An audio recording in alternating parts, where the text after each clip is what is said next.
datang teman-teman, kawan dan kawan-kawan alumni FISIP UBK dan Sivitas Akademi FISIP UBK. Kali ini kita bersama dengan tamu kita istimewa di channel YouTube kami FISIP UBK. Ya, ini Bapak Dekan kita, Bapak Franky Roring. Selamat datang. Selamat datang juga. Ya. Terima kasih sudah mengundang dan memberi kesempatan buat saya untuk bisa hadir di dalam channel alumni Ya, alumni FISIP UBK. Ya. Kita ngobrol-ngobrol santai aja nih Pak Dekan. Ya. Boleh tahu Pak Dekan dulu itu terkesan dengan UBK itu seperti apa Pak? Awal-awalnya tuh Pak. Ya, tentu UBK ini kan kalau ditanya karena FISIP ya, jadi FISIP di Indonesia ini kan bukan hanya UBK, tapi yang membedakan itu tentu setiap ada yang disebut dengan dalam kehidupan itu ada pilihan to be the best or to be different, menjadi yang terbaik apa menjadi yang berbeda. Nah, kalau tidak ada perbedaannya tentu FISIP UBK pasti akan tenggelam. Setelah saya menjalani semuanya, saya sadar bahwa FISIP UBK sebenarnya adalah School of Leadership. Kalau sekarang saya berubah jadi School for Future Leader. Itu yang saya berharap bahwa memang dalam FISIP itu akan banyak melahirkan pemimpin-pemimpin di masa yang akan datang. Di 2013 saya pernah bikin acara yang disebut Por Akipaso bahwa pemimpin itu pernah singgah di sini. Artinya bahwa teman-teman mahasiswa yang datang ke sini dipercayakan untuk bisa dididik dan dibina untuk kelak menjadi pemimpin-pemimpin di masyarakat dan di semua bidang gitu, untuk mengisi bangsa ini. Jadi kalau boleh tahu latar belakang Bapak dulu komunikasi apa politik ini? Saya di Universitas Samratulangi Manado, kemudian S2 saya di Universitas Indonesia. Nah, kemarin saya mengambil S3, proses S3 di salah satu perguruan tinggi negeri di Surabaya. Oh, mantap Pak. Kira-kira Pak, apa saja sih Pak yang dilakukan teman-teman di kampus khususnya untuk FISIP sendiri dalam rangka meningkatkan sivitas kampus ya? Kira-kira apa Pak yang udah pernah dilakukan teman-teman?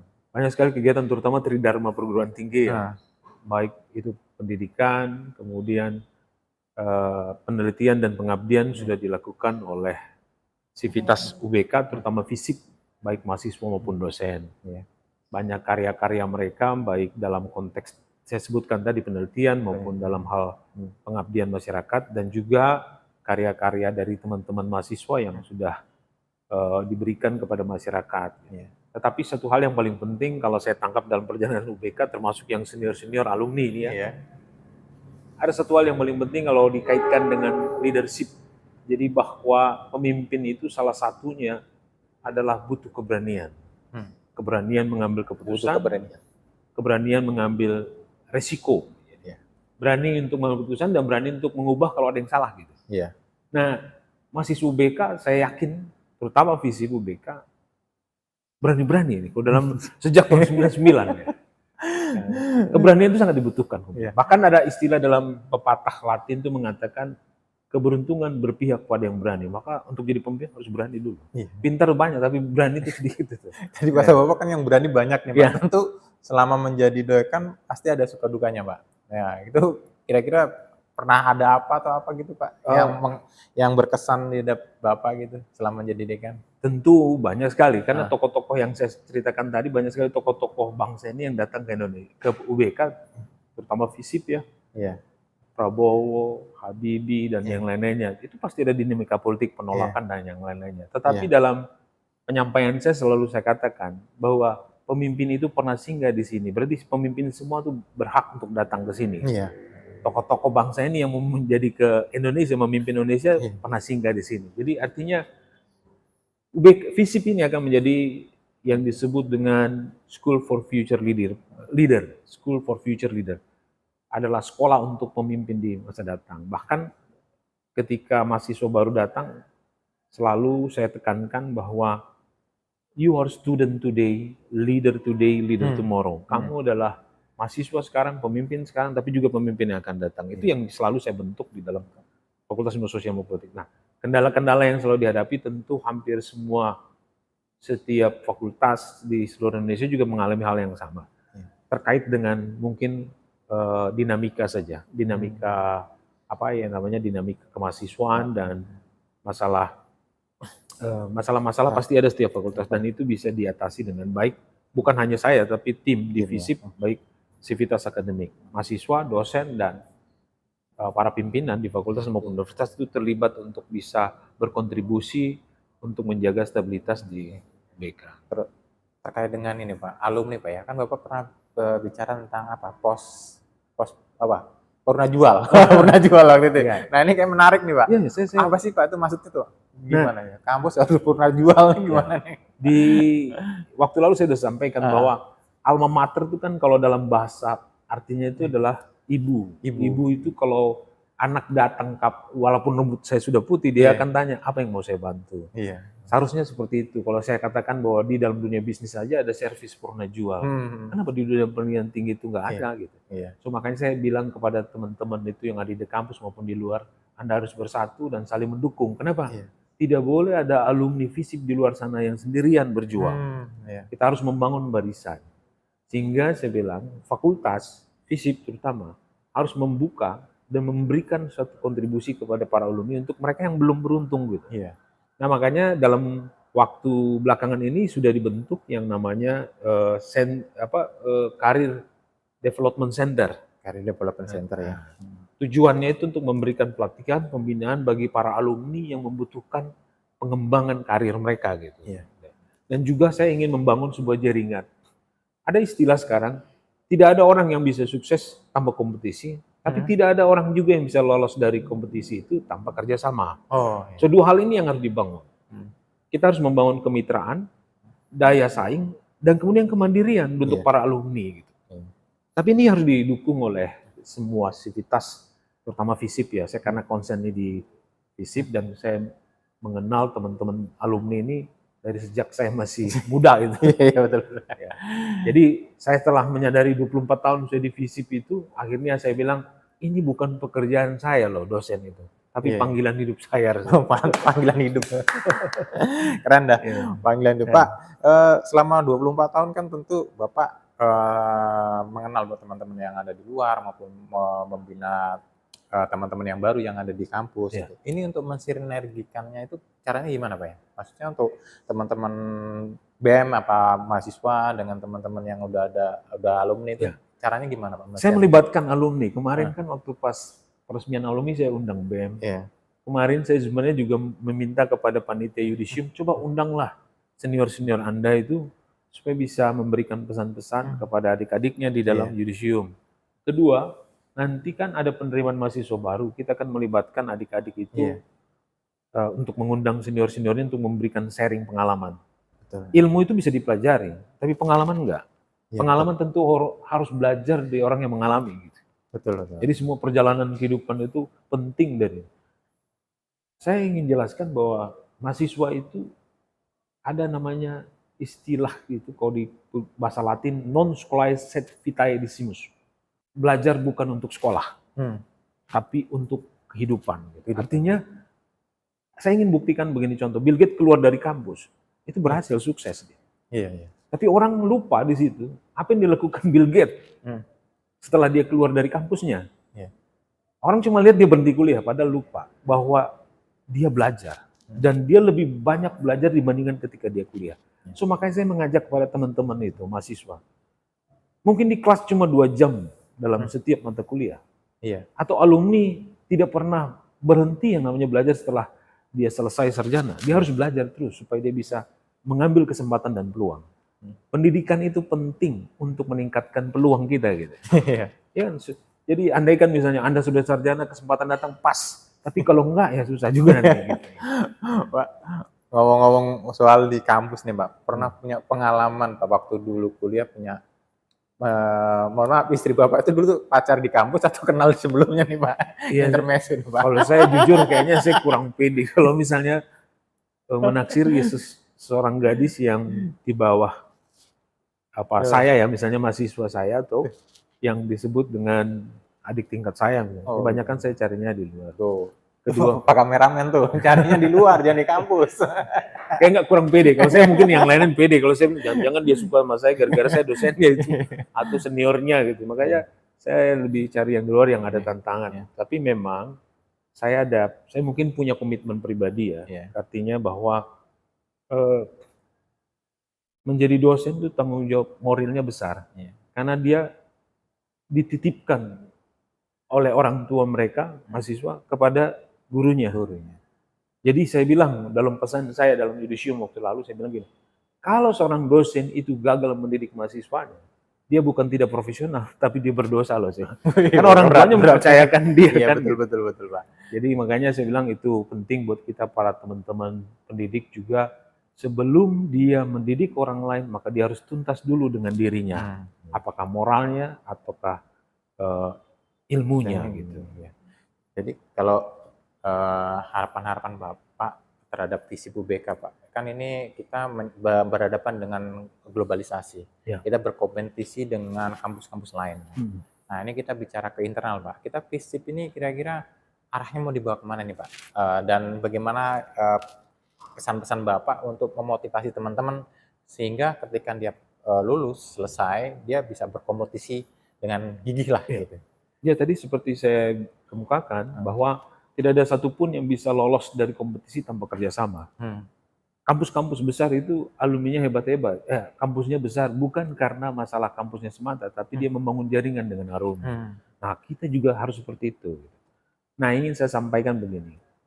Ada satu lembaga dunia yang mengemukakan ada 10 skill yang dibutuhkan tahun 2030 sampai 2035 ini. Cuma ada 2 yang kaitannya dengan teknologi. Yang sisanya itu nggak ada kaitannya dengan teknologi. Contoh misalnya, terkait dengan yang disebut dengan kemampuan komunikasi, adaptasi. Maka kalau gitu saya katakan tadi, para alumni FISIP ini harus punya kemampuan itu. Tim kerja, kepemimpinan, komunikasi, adaptasi. Hanya orang yang bisa beradaptasi itu yang bisa menyesuaikan dengan perkembangan zaman. Yang kedua, kalaupun ada, dia harus punya basic teknologi. Pemahaman atau penguasaan atau pemanfaatan teknologi. Nah, ilmu yang lainnya apa saja bisa. Yang penting dia punya itu. Tetapi satu hal yang paling penting, kalau kita pintar, tapi kita tidak mampu berkomunikasi, kita hanya operator. Tidak punya tim kerja, kita cuma operator. Karena begitu seorang operator ketika naik jabatannya, dia harus memimpin anak buahnya, maka dia harus ada leadership dan komunikasi. Dua-duanya. Harus punya itu. Betul, dua-duanya. Nah, itu yang saya selalu tanamkan ke teman-teman mahasiswa, kamu harus punya kemampuan jiwa leadership. Kalau enggak, sayang kamu. Kampus ini kampusnya leader gitu. Bung Karno, nama besar Bung Karno. Makanya saya bilang gini, kalau kampus lain punya komunikasi, kita juga punya komunikasi. Kita punya komunikasi, sana kita juga punya. Politik, sana juga ada. Terus apa bedanya dengan di sana? Kalau nggak ada bedanya, kita tenggelam. Makanya dia bilang pilihan hidup itu cuma 2. To be the best or to be different. So kalau gitu saya nggak bisa ngalahin yang lain sana loh, yang hebat-hebat. Tapi saya beda dengan mereka. Apa itu? Take leadership. Makanya saya bilang mahasiswa FISIP itu, alumni FISIP harus berani. Gitu. Harus berani ngambil kesempatan. Bahkan saya bilang sama mahasiswa saya, kalau ada kesempatan baru yang tidak kamu kuasai bidangnya, apa yang kamu ambil? Mereka bingung. Ambil. Kenapa? Karena begitu kesempatan itu berhasil kamu lakukan, hebat kamu. Tapi kalaupun gagal, kamu bisa belajar. Saya pernah ngalami dulu. Ambil dulu gitu. Jadi beranian. Terus kedua, berani beradaptasi. Bertanya, belajar sama teman-teman yang udah nguasai. Panggil mereka gitu. Kalau enggak, tenggelam gitu. Jangan tunggu dia bilang, nanti dulu saya ahli. Salah itu menurut saya. Jadi ambil kesempatan, Pak. Ya, makanya saya bilang, anak-anakku FISIP UBK itu sudah berani. Tinggal ditambah yang lainnya itu. Berani dulu. Motivasinya. Jadi, kira-kira Pak, untuk teman-teman untuk alumni nih Pak, kalau alumni ini kira-kira bisa berkontribusi terhadap kampus melalui jalur apa Pak? Atau bentuknya seperti apa? Tentu yang paling mahal begini, dalam dunia pendidikan itu kan ada istilah merelatifkan teori. Bagaimana supaya bisa menjawab kebutuhan apa yang ada dalam masyarakat. Teman-teman alumni itu bisa sharing kepada kita. Pak, yang dibutuhkan dunia industri, dunia kerja, dan dunia realitas masyarakat itu ini gitu.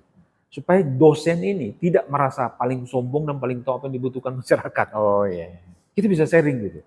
Yang kedua, yaitu kontribusi paling utama adalah saya berharap teman-teman mahasiswa alumni ini bisa terserap semua di di semua sendi kehidupan. Itu akan memberikan kontribusi buat fakultas dan prodi kita. Gitu.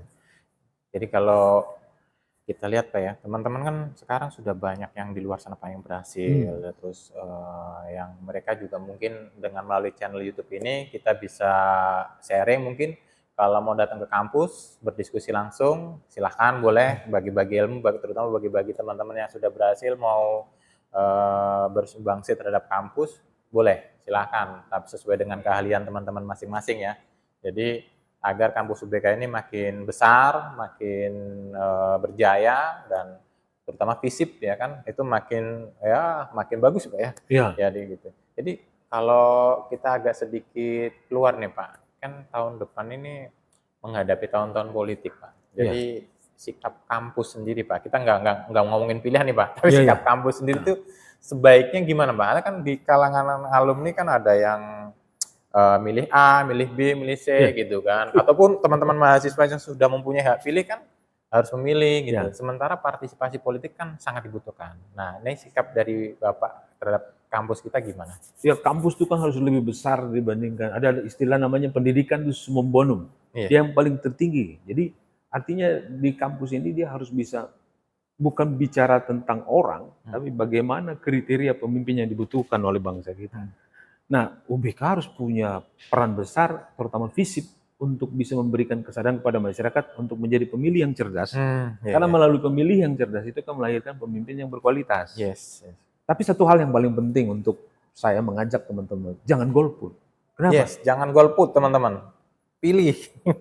Karena ingin saya jelaskan teman-teman mahasiswa nih yang masih di kampus ini maupun yang di luar, orang-orang muda ini. Para pakar itu sudah meramalkan, bahkan bukan meramalkan, tapi sudah menghitung probabilitas ke depan tahun 2050 bahwa kita akan menjadi nomor peringkat nomor 2 dan atau ada yang mengatakan nomor 4 dunia, ekonomi dunia. Yang kedua ada gambaran bahwa kita akan menuju pada Indonesia emas.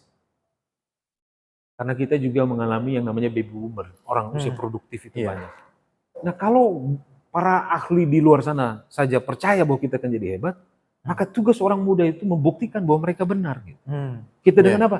Untuk membuktikan bahwa kita akan jadi negara kuat. Nah, tantangan terbesar itu adalah bagaimana mungkin kita akan mendapatkan peluang itu kalau situasi politik kita dan pembangunan kita tidak stabil.